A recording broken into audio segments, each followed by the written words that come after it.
Larry Stewart with ForConstructionPros.com.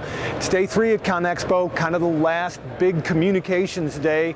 A lot of the major equipment introductions have been made, and we're still parsing all the excellent video that we've generated with our live stream and posting those individual videos on the website.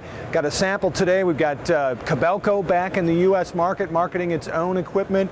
We've got some details from Wacker and their entry into the skid steer loader market, a good representation of manufacturers diversifying with new product lines, and there's plenty more video to see on the website at ForConstructionPros.com/CONEXPO. That's where we're gathering all the coverage, video and not, of this big show. Check out what's coming up next, and if you got any questions, give me a call or drop me an email. Thanks a lot.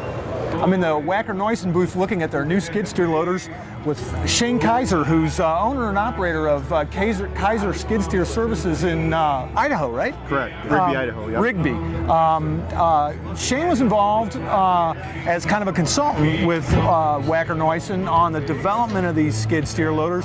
Shane, why don't you tell us what you consider to be kind of the key distinctions for the Wacker skid steer loader compared to the machines that you're used to using? You know that it's hard to differentiate yourself in this market because a skid steer is a skid steer is a skid steer. And there's an awful lot of them. And there's a ton of them in the marketplace. Some of the things that are key with this machine that as an owner-operator I really like is the dump height. 136, 138 inches of lift, excessive amounts of reach, so you can dump your load into the center of that dump truck. You don't have to reposition around to fill up a truck. That's more than what you're used to? Yes, yes. How much more? My machine is around 10 feet, and this is like 11 too. So oh, wow, okay. It's considerably more. Yeah, it is. Okay. It is. And the reach is more. So I don't have to snuggle up as tight against that dump truck on these machines as to what I'm currently running. In the same size class machine, correct. You're getting that much more reach and that much more height. Yes. How about it has the stability then with that machine when it's got that bucket all the way up in the air? They've got a cab forward design. The machine feels really solid loading trucks, even with that heavy, bucket full of material up at full height. Mm-hmm. They've done a great job creating stability. The loader arms are real strong. You don't get a lot of sway like you do in some machines that start to feel kind of compromised with a full load taken to max height. It's just a solid feeling machine. That's awesome. Yeah. Oh, that's awesome. Well, thank you so much. I really appreciate your time, Shane. You bet. What are the key differences between Kobelco's short radius machines and other short radius machines? Well, you're exactly right. It has evolved. If you think about a short radius that is going into, for example, a neighborhood or an industrial park, heaven forbid a hospital zone, nobody wants to hear the noise of a piece of construction equipment. Our latest innovation is called INDR, in that we bring the air in from above, not the side. The noisiest thing on an excavator is the engine fan.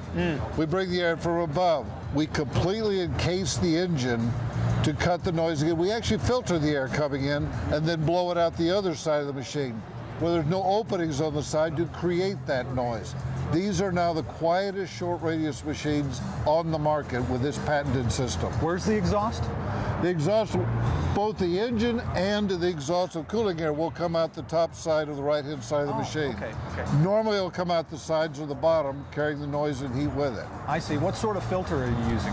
It's actually a stainless steel mesh filter, again trying to keep the material out of the radiators and coolers, even though we've gone from stacking the coolers to side-by-side design, and they provide additional sound reduction. So you've got an isolated engine and filtered intake on air. What's the dynamic in terms of maintaining temperature for machines like this?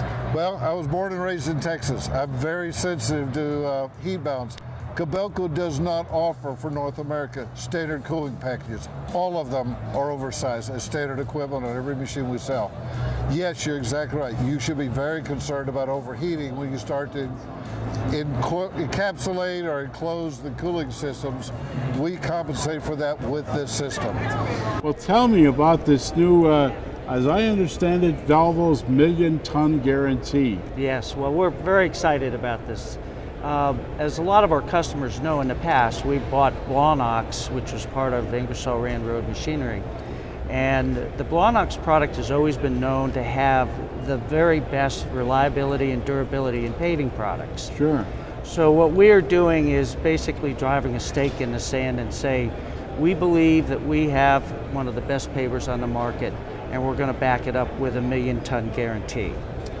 That's amazing. That's an amazing Yes. thing a feat to achieve, and you obviously have a reason, and you say I can meet that, and that's why I'm going to certify that. Yes. To just talk about a little bit about the 1 million ton guarantee, what we're talking about is the wear items within the hopper, the floor plate, chains, sprockets, and also the auger bearings. So generally a contractor will do 200,000 to 300,000 tons a year, and they like to get through 2 or 3 seasons without having to rebuild them. And our machine, the way it's designed now, we believe we're going to get to that goal. And we want to just push it one step further and say that, you know, we'll guarantee it through the lifespan, which would be about 5 years. We figure it would be 1 million tons.